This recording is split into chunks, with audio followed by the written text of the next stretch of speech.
লক্ষ্মীপুরে ধানের শীষের প্রার্থী শহীদউদ্দিন চৌধুরী অ্যানির পক্ষে মিছিল করেছেন বিএনপি ও অঙ্গ সংগঠনের নেতাকর্মীরা। মঙ্গলবার বিকেলে পৌর বিএনপি ও অঙ্গ সংগঠনের আয়োজনে শহরের উত্তর তেমুহনী এলাকা থেকে মিছিল শুরু করে প্রধান সড়ক প্রদক্ষিণ করে দক্ষিণ তেমুহনী এলাকায় গিয়ে শেষ হয়। এ সময় নেতাকর্মীরা বলেন, অ্যানি চৌধুরী বিএনপির যুগ্ম মহাসচিব ও লক্ষ্মীপুর জেলা বিএনপির আহ্বায়ক। এছাড়াও তিনি লক্ষ্মীপুর ৩ আসনে সাবেক 2 বারের নির্বাচিত সংসদ সদস্য ছিলেন। অ্যানি চৌধুরী শুধু লক্ষ্মীপুরের সম্পদ নন, তিনি জাতীয় সম্পদ। আগামী দিনে নির্বাচিত হলে তিনি মন্ত্রী হবেন, তাই সকলকে ঐক্যবদ্ধভাবে ধানের শীষ প্রতীকে অ্যানি চৌধুরীকে নির্বাচিত করতে হবে।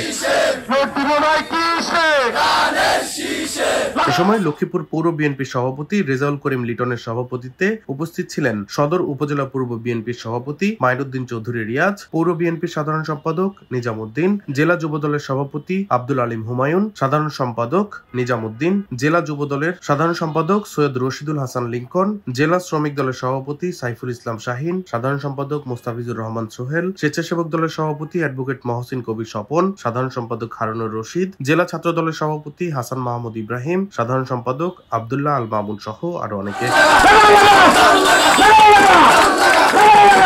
ডেস্ক রিপোর্ট, দৈনিক ডেস্টিনি।